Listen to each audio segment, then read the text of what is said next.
तो मूवी की स्टार्टिंग में हमें एक ब्लैक एंड वाइट सीन दिखाया जाता है जहाँ पे विजय यानी रणवीर अब बूढ़ा हो चुका है और वो ये बताता है कि चाहे उसके पिता का 40th बर्थडे हो या 50th, ऐसा कभी भी नहीं हुआ जब उन लोगों ने प्यार से बात करी हो। अभी वो अपने साथ के लोगों को एक कहानी सुनाता है।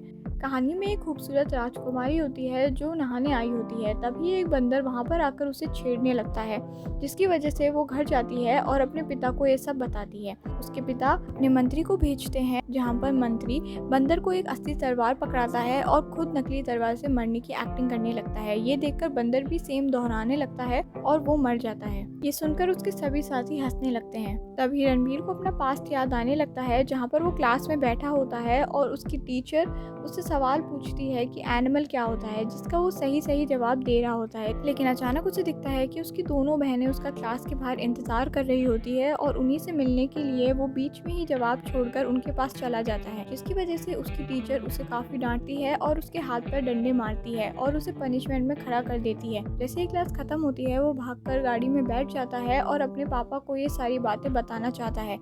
वो जैसे ही घर पहुंचता है वो अपने पापा को ढूंढने लगता है, लेकिन उसके पापा उसे कहीं पर भी नहीं दिखते। वो अपनी मम्मी से पूछता है कि उसके पापा कहाँ हैं, तो जवाब में उसकी मम्मी बोलती है कि तुम्हें तो पता ही है कि तुम्हारे पापा कितने बिजी मैन हैं। अगर तुम्हें उन्हें ढूंढना है तो तुम्हें फैक्ट्री जाना होगा। ये सुनकर वो फैक्ट्री के लिए निकल जाता है और वहाँ पर भी अपने पापा को ढूंढने लगता है, लेकिन उसके पापा उससे कहीं नहीं दिखते। उसके बाद हमें रात का सीन दिखाया जाता है जहाँ पर बलवीर सिंह यानी अनिल कपूर डाइनिंग टेबल पे बैठे होते हैं। तभी उनकी पत्नी वहाँ आती है और बोलती है कि आज आपका जन्मदिन था, कुछ समय तो आप अपने बच्चों के साथ बिता ही सकते थे, आपका इंतजार करते करते वो सो गया है।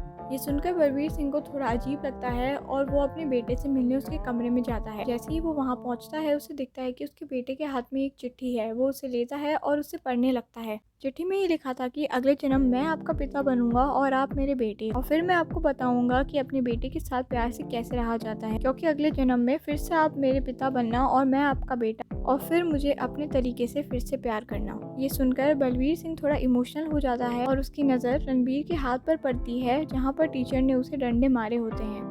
अगले दिन विजय अपने पापा के जन्मदिन की मिठाई स्कूल में बांटने जाता है। तभी सारे बच्चे उससे पूछते हैं कि तुम अपने पापा से कितना प्यार करते हो। वो बोलता है कि मैं अपने पापा से बहुत प्यार करता हूँ, जिसके जवाब में सारे बच्चे बोलते हैं कि इसमें कौन सी नई बात है, सभी करते हैं, तुम प्यार को कैसे नापते हो। बाद में विजय बोलता है कि प्यार को समय से नापा जाता है और समय आने पर मैं बताऊंगा कि मैं अपने पिता से कितना प्यार करता हूँ। कुछ समय बीत जाता है और अब विजय बड़ा हो चुका है। वो अपनी दोस्त की बहन गीतांजलि के एंगेजमेंट पार्टी में जाता है। वो गीतांजलि को बचपन से ही पसंद करता था। इसके बाद समय फिर से आगे पहुंच जाता है और रणबीर अब अमेरिका से वापस अपने पापा के बर्थडे के लिए आया होता है। अभी तक उसकी बड़ी बहन की शादी हो चुकी है और उसके 2 बच्चे भी है। इस लड़के से उसकी बहन की शादी हुई है, उसे रणबीर बिल्कुल भी पसंद नहीं करता। इसी वजह से उसकी एक आर्ग्यूमेंट भी उसके जीजा जी के साथ हो जाती है। इसकी वजह से उसकी बड़ी बहन गीत उसे अपने पति से माफी मांगने के लिए बोलती है, पर वो मना कर देता है। इसी वजह से वो अपने पिता के पास चली जाती है। जीजा जी और गीत के जाने के बाद वो अपनी छोटी बहन को बोलता है कि मुझे ये लड़का बिल्कुल भी पसंद नहीं है, मैं छोटा था वरना मैं ये शादी कभी भी होने नहीं देता।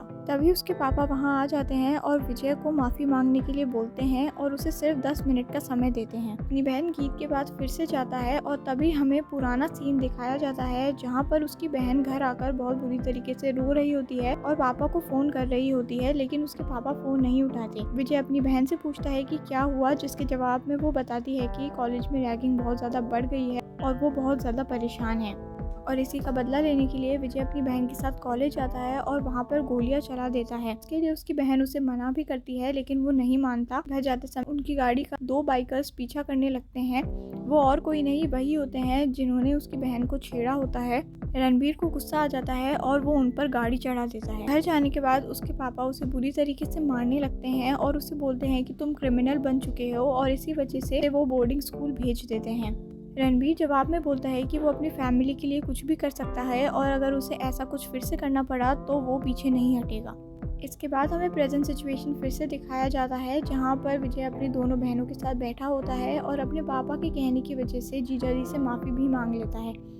लेकिन तभी फिर से उसके और उसके पापा के बीच में लड़ाई हो जाती है और उसके पापा उसे थप्पड़ मार देते हैं और उसे घर से निकल जाने को बोलते हैं। वो अपना सामान लेकर घर से निकल जाता है, लेकिन तभी उसका दोस्त वहाँ अपनी बहन गीतांजलि को लेकर आ जाता है और आकर उससे पूछता है कि तुमने क्या किया है, गीतांजलि ने एंगेजमेंट तोड़ दी है। ये सुनकर वो उसे अपने साथ ले जाता है, घर छोड़कर जा रहा होता है, लेकिन जाने से पहले वो गीतांजलि को अपने पिता से मिलाना चाहता था और वो उसे लेकर अंदर जाता है। लेकिन उसके पिता एक मीटिंग में बिजी होते हैं, इसलिए उसे बाहर 10 मिनट बैठना पड़ता है। जैसे ही 10 मिनट पूरे होते हैं वो उसे लेकर अपने पिता के पास जाता है, लेकिन बलवीर सिंह का रिएक्शन कुछ अच्छा नहीं होता और वो कुछ जवाब नहीं देता और वहाँ से अपने बर्थडे का केक काटने के लिए उठकर चला जाता है। ये देखकर विजय और गीतांजलि दोनों को ही बहुत बुरा लगता है, लेकिन वो दोनों फिर भी वहाँ से निकल जाते हैं। जाता है जहाँ पर रणबीर गीतांजलि के पेरेंट्स से उसका हाथ मांगने जाता है, लेकिन उसके पेरेंट्स ये कहकर मना कर देते हैं कि उसकी एंगेजमेंट हो चुकी है। लेकिन तब भी गीतांजलि और रणबीर एक साथ आ जाते हैं और वो दोनों वहाँ से चले जाते हैं। वो दोनों कुछ समय प्लेन पर बिताते हैं और फिर शादी भी कर लेते हैं। तो बातों में गीतांजलि उसे बोलती है कि तुम अपने पिता जैसे तो नहीं बनोगे, जिसकी वजह से रणबीर गुस्सा हो जाता है, लेकिन गीतांजलि बाद में उससे माफी मांग लेती है। अब हमें कुछ समय बाद की क्लिप फिर से दिखाई जाती है, जिसमें हमें दिखाया जाता है कि अब विजय और गीतांजलि की शादी को काफी वक्त हो चुका है और उनके 2 बच्चे भी हैं। वो अमेरिका से वापस इंडिया आ रहा है क्योंकि उसे पता चला है कि उसके पिता को किसी ने 2 गोलियां मारी हैं। 2 गोली लगने के बाद भी उसके पिता जिंदा होते हैं और वो अपने बेटे यानी रणबीर को बताते हैं कि पहली गोली लगने पर उसे अपने बेटे की याद। आज रणबीर अपने पिता की कंपनी को टेक ओवर करने के बारे में सोचता है क्योंकि उसके पापा बीमार है, इसलिए वो कंपनी में जाता है और वहाँ के वर्कर्स को मोटिवेट करता है। वो बोलता है कि वो स्वास्थ्य का अच्छे से ध्यान रखेगा और जिसने उसके पापा पर गोलियां चलाई है वो उसका गला खुद काटेगा। ये सुनकर सारे वर्कर्स जोश में आ जाते हैं और तालियां बजाने लगते हैं। रणबीर को अपने जीजाजी पर शक होता है और इसी वजह से वो उसे मार गिराता है। जब वो उसे मार रहा होता है उस समय टेबल पर एक और आदमी बैठा होता है जो उसके पिता के हमले में शामिल होता है। इसके बाद रणबीर अपने गन्स की डिलीवरी लेने के लिए पहुंचता है, जहां पर 300 आदमी मास्क लगाए रणबीर को मारने के लिए आते हैं। उसमें से एक वही आदमी होता है जो जीजाजी की मौत के समय वहीं खड़ा रणबीर को उन्हें मारता हुआ देख रहा था।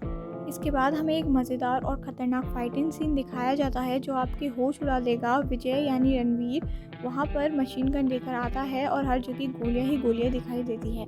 इतनी बड़ी फाइट के बाद जाहिर सी बात है विजय को भी काफ़ी सारी चोटें आती है और वो बेहोश हो जाता है, कुछ समय कोमा में भी रहता है। कोमा से निकलने के बाद डॉक्टर उसे बताते हैं कि उसका हार्ट कमज़ोर हो चुका है और उसे एक नए दिल की ज़रूरत है। जल्द ही विजय को एक नया डोनर भी मिल जाता है और गीतांजलि उसके लिए हवन रखवाती है ताकि उसकी आयु लंबी हो। अभी एक जोया नाम की लड़की बहुत देर से गेट पर इंतज़ार कर रही होती है और जब उससे पूछा जाता है तो वो बताती है कि जो हार्ट विजय में लगा है वो कोई और नहीं उसके पति का ही है, जिसकी वजह से रणबीर को उससे हमदर्दी हो जाती है और वो उससे घर में रहने के लिए बोल देता है। धीरे धीरे हमें जोया और रणबीर के बीच करीबी बढ़ती हुई दिखाई जाती है। ये सब देखकर गीतांजलि को बहुत बुरा लगता है और उसका रणबीर से झगड़ा हो जाता है।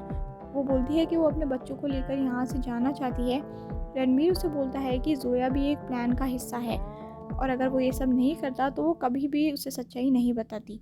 सच्चाई में विजय को ये बताती है कि उसे अकरम ने भेजा है और अकरम और कोई नहीं उन्हीं के परिवार का जुड़ा हुआ एक हिस्सा है। इतना सब कुछ होने के बाद गीतांजलि को ये सब सही नहीं लगता और वो अपने बच्चों को लेकर वहाँ से निकल जाती है। रणबीर अपने घर जाता है और अपने दादा और अपने पापा से अकरम के बारे में पूछता है। उसके दादाजी उसे बताते हैं कि वो 3 भाई थे और उन्हीं में से एक भाई का बेटा है अकरम। असल में हुआ ये था कि उन तीनों भाई ने एक साथ मिलकर स्वास्थ्य कंपनी का उद्घाटन किया था।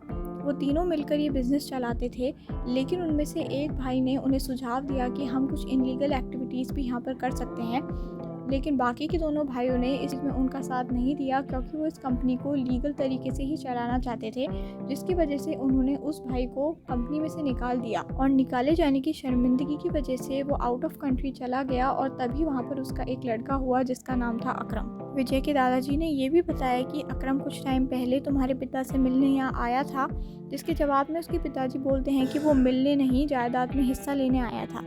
ये सुनकर रणबीर अपने पापा की सिक्योरिटी और बढ़ा देता है क्योंकि उसे खतरा महसूस हो जाता है। तभी हमें अकरम दिखाया जाता है जो अब तीसरी शादी कर रहा होता है, लेकिन वो पूरी तरीके से खून में भरा हुआ होता है क्योंकि उसने वहाँ पर एक आदमी को मार गिराया था और वो रो रहा होता है क्योंकि उसे इस बात का पता चल जाता है कि बलवीर अभी तक जिंदा है। इतना सब कुछ होने के बाद विजय का गुस्सा और भी बढ़ जाता है और वो गीतांजलि के पास जाता है और उससे ये बोलता है कि अगर वो वापस ना लौटे तो वो दूसरी शादी ना करे।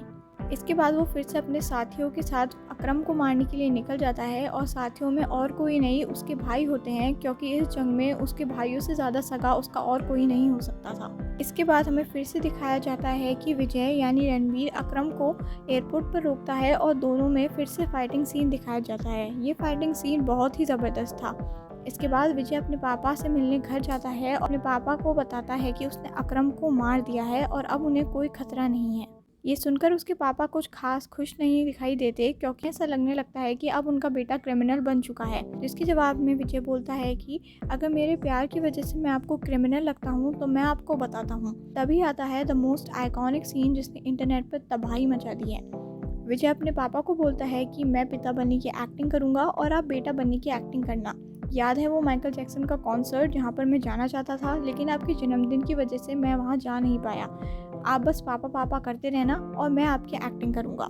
जैसा कि विजय ने बोला वो पापा पापा करने लगे और विजय ने जवाब में चिल्लाकर बोला कि मुझे सुनाई दे रहा है, बहरा नहीं हूँ मैं। ये सुनकर बलवीर को ये रियलाइज़ हुआ कि उसने अपने बेटे के साथ कितना गलत किया है और वो कभी भी उसे समझ नहीं पाए। जितना समय उन्होंने अपनी कंपनी को दिया, अगर उसका आधा समय भी वो अपने बेटे को दे देते तो आज उन्हें ये सब देखना ना पड़ता। और ये मूवी इसी के साथ यहाँ पर ख़त्म हो जाती है, लेकिन इस मूवी का सेकंड पार्ट भी आने वाला है। अगर आपको मेरा मूवी एक्सप्लेनेशन पसंद आया हो तो वीडियो को लाइक करना ना भूलें और सब्सक्राइब भी कर लें। और अगर आप भी सेकंड पार्ट के लिए एक्साइटेड हैं तो मुझे कमेंट करके ज़रूर बताएं और मैं मिलूँगी आपको अगली वीडियो के साथ।